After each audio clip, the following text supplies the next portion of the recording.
Permission తెచ్చుకున్న ఘనత ఈ మాయల మల్లారెడ్డిది.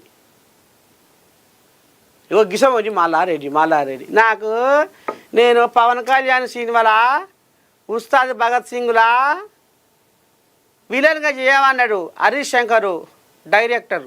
ఇవాళ వరకు పత్తితో చేయమంటే నేను చెయ్యనన్నా. 3 కోట్లు ఇస్తున్నారు కానీ నేను చెయ్యనన్నా. సినిమాలో మరి విలన్గా చేస్తే మళ్ళీ బయటకు వచ్చినాక జనాలు కూడా నన్ను విలన్ అనుకుంటారా ఏంది అని అనుకుండో ఏమో. నువ్వు ఎటనైనా బయట విలనే కదా. ఇప్పుడు కబ్జాల మల్లారెడ్డి మాయల మల్లారెడ్డి అంటే విలన్ అన్నట్టు కాదా? ఒక్కొక్కరి ఎంత అంటే పాపం వాళ్ళు వస గోడున ఏడిపించిండు. వాళ్ళ ఉసురు ఊకపోతుందా? వాళ్ళ ఉసురు ముట్టదా? కొన్నాళ్ళకైనా తప్పక ముడుతుంది.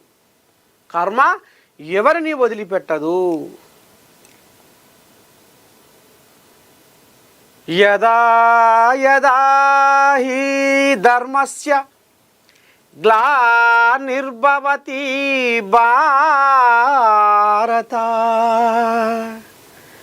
అభ్యుత్థానమ ధర్మస్య తదాత్మానం సృజామ్యహం.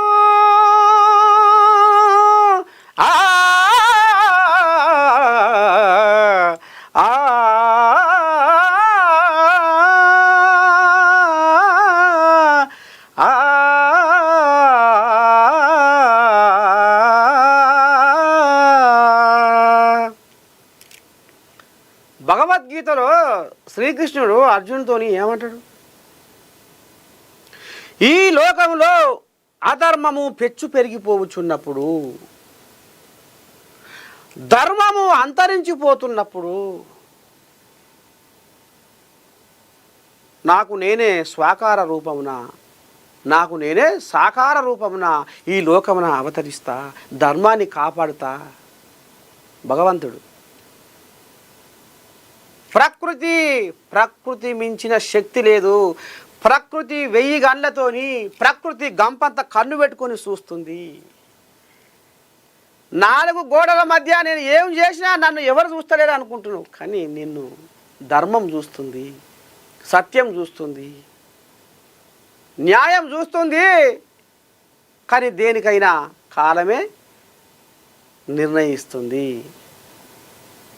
అందుకనే పాపాల పుట్ట మల్లారెడ్డి పాపాల పుట్ట పగిరే రోజులు వచ్చినప్పుడు ఖచ్చితంగా జనాలు చీదరిస్తారు, జనాలు తూకొడతారు. ఇంకా ఇప్పటికే అవుతుంది లగ్గం. మల్లారెడ్డి అంటే ఒక మాయల మల్లారెడ్డి అంటే ఒక కబ్జాల మల్లారెడ్డి. ఎలాగ పొరగాడు కూడా అంటలేడు. చెరువులు అంటేనే మల్లారెడ్డి అంటేనే చెరువులు. నేను గురువు మీద ఒక పాట రాసినప్పుడు చెరువుతో పోల్చిన. ఓ గురువు నీ మనసు ఊరి చివర చెరువు ఎంతో, ఓ గురువు నీ మనసు ఊరి చివర చెరువు ఎంతో పరువు గల్లది నీ కొలువు.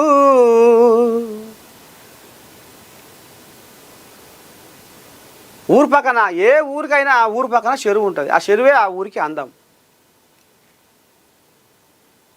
ముఖానికి బొట్టు ఎట్లా అందమో ఊరుకు చెరువు అంత అందం. గసవంటి ఊర్లో అందాలను జరగొచ్చే కబ్జాల మల్లారెడ్డి మాయల మల్లారెడ్డి ఉన్నంత కాలం ఆ ఊర్లో ఇక గట్టినే దరిద్రంతో కొట్లాడతాయి.